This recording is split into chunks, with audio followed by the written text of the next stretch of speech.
Confronted by Faggot, an excerpt from American Psycho by Bret, Easton, Ellis. Confronted by Faggot. Autumn. A Sunday around 4 o'clock in the afternoon. I'm at Barney's, buying cufflinks. I had walked into the store at 2:30 after a cold, tense brunch with Christie's corpse, rushed up to the front counter, told a sales clerk, "I need a whip." Really? In addition to the cufflinks, I bought an ostrich travel case with double-zippered openings and vinyl lining, an antique silver crocodile and glass pill jar, an antique toothbrush container, a badger bristle toothbrush, and a faux tortoiseshell nail brush. Dinner last night? At Splash. Not much to remember. A watery Bellini, soggy arugula salad, a sullen waitress. Afterwards, I watched a repeat of an old Patty Winters show that I found on what I originally thought was a videotape of the torture and subsequent murder of 2 escort girls from last spring.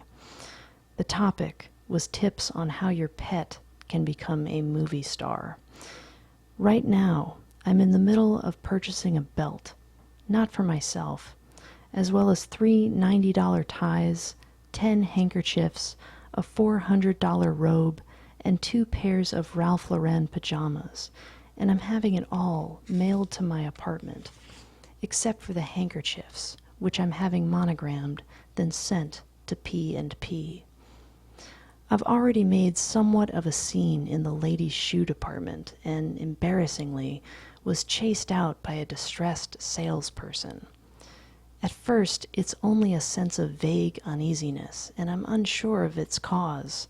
But then, it feels, though I can't be positive, as if I'm being followed, as if someone has been tracking me throughout Barney's.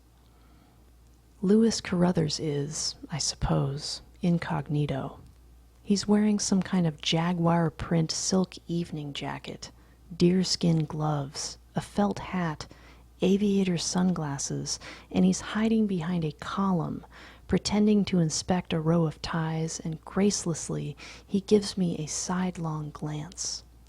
Leaning down, I sign something, a bill, I think, and fleetingly Lewis's presence forces me to consider that maybe a life connected to this city, to Manhattan, to my job, is not a good idea. And suddenly, I imagine Lewis at some horrible party, drinking a nice dry rosé, fags clustered around a baby grand, show tunes. Now he's holding a flower. Now he has a feather boa draped around his neck. Now the pianist bangs out something from Les Mis, darling. "Patrick, is that you?" I hear a tentative voice inquire. Like a smash cut from a horror movie, a jump zoom, Lewis Carruthers appears, suddenly, without warning, from behind his column, slinking and jumping at the same time, if that's possible. I smile at the salesgirl, then awkwardly move away from him and over to a display case of suspenders, in dire need of a Xanax, a Valium, a Halcyon, a Frostfruit, anything. I can't look at him, but I sense he's moved closer to me. His voice confirms it. "Patrick? Hello?" Closing my eyes, I move a hand up to my face and mutter under my breath, "Don't make me say it, Lewis." "Patrick?" he says, feigning innocence. "What do you mean?" A hideous pause, then, "Patrick, why aren't you looking at me?" "I'm ignoring you, Lewis." I breathe in, calming myself by checking the price tag on an Armani button-up sweater. "Can't you tell? I'm ignoring you." "Patrick, can't we just talk?" he asks, almost whining. "Patrick, look at me." After another sharp intake of breath, sighing, I admit, "There is nothing to talk." "We can't go on like this," he impatiently cuts me off. "I can't go on like this." I mutter, I start walking away from him. He follows, insistent. Anyway, he says, once we've reached the other side of the store, where I pretend to look through a row of silk ties, but everything's blurry. You'll be glad to know that I'm transferring out of state. Something rises off me, and I'm able to ask, but still without looking at him. Where? Oh, a different branch, he says, sounding remarkably relaxed, probably due to the fact that I actually inquired about the move. In Arizona. Terrific, I murmur. Don't you want to know why? He asks. No, not really. Because of you, he says. Don't say that, I plead. Because of you, he says again. You are sick, I tell him. If I'm sick, it's because of you, he says too casually, checking his nails. Because of you, I am sick, and I will not get better. You have distorted this obsession of yours way out of proportion. Way, way out of proportion, I say, then move over to another aisle. But I know you have the same feelings I do, Lewis says, trailing me. And I know that just because, he lowers his voice and shrugs, just because you won't admit certain feelings you have doesn't mean you don't have them. What are you trying to say? I hiss. That I know you feel the same way I do. Dramatically, he whips off his sunglasses as if to prove a point. You have reached an inaccurate conclusion, I choke. You are obviously unsound. Why? He asks. Is it so wrong to love you, Patrick? Oh, my God. To want you? To want to be with you? He asks. Is that so wrong? I can feel him staring helplessly into me, that he's near total emotional collapse. After he finishes, except for a long silence, I have no answer. Finally, I counter this by hissing, "What is this continuing inability you have to evaluate this situation rationally?" I pause. Huh? I lift my head up from the sweaters, the ties, whatever, and glance at Lewis.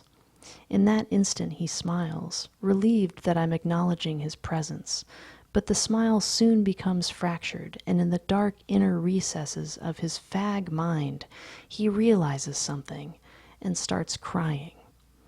When I calmly walk over to a column so I can hide behind it, he follows and roughly grabs my shoulder, spinning me around so I'm facing him, Lewis blotting out reality. At the same time I ask Lewis to go away, he sobs, "Oh God, Patrick, why don't you like me?" And then, unfortunately, he falls to the floor at my feet. "Get up," I mutter, standing there. "Get up." "Why can't we be together?" he sobs, pounding his fist on the floor. "Because I don't." I look around the store quickly to make sure no one is listening. He reaches for my knee. I brush his hand away.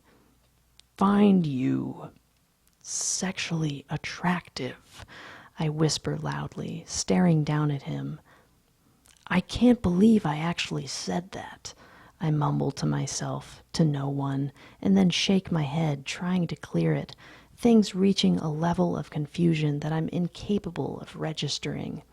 I tell Lewis, "Leave me alone, please," and I start to walk away. Unable to grasp this request, Lewis grabs at the hem of my Armani silk cloth trench coat and, still lying on the floor, cries out, "Please, Patrick, please don't leave me." "Listen to me," I tell him, kneeling down, trying to haul Lewis up from the floor. but this causes him to shout out something garbled, which turns into a wail that rises and reaches a crescendo that catches the attention of a Barney's security guard standing by the store's front entrance, who starts making his way over. "Look what you've done," I whispered desperately. "Get up. Get up." "Is everything okay?" The security guard, a big black guy, is looking down at us. "Yes, thank you," I say, glaring at Lewis. "Everything's fine." "No!" Lewis wails, racked with sobs. "Yes," I reiterate, looking up at the guard. "You sure?" the guard asks. Smiling professionally, I tell him, "Please just give us a minute. We need some privacy." I turn back to Lewis. "Now come on, Lewis. Get up. You're slobbering."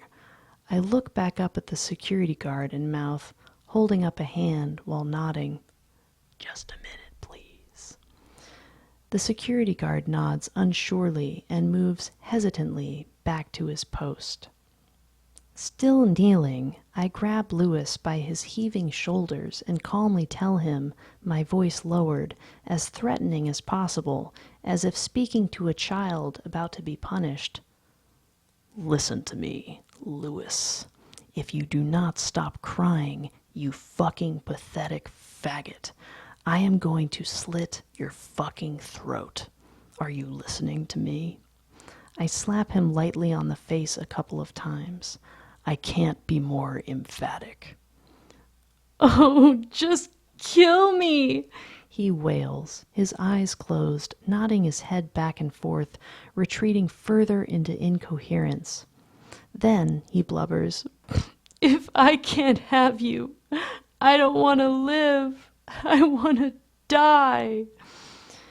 My sanity is in danger of fading, right here in Barney's, and I grab Lewis by the collar, scrunching it up in my fist and pulling his face very close to mine. I whisper under my breath, "Listen to me, Lewis. Are you listening to me? I usually don't warn people, Lewis, so be thankful I am warning you." His rationality shot to hell, making guttural noises, his head bent down shamefully. He offers a response that's barely audible. I grab his hair. It's stiff with mousse. I recognize the scent as cactus, a new brand. And yanking his head up, snarling, I spit out, "Listen! You want to die?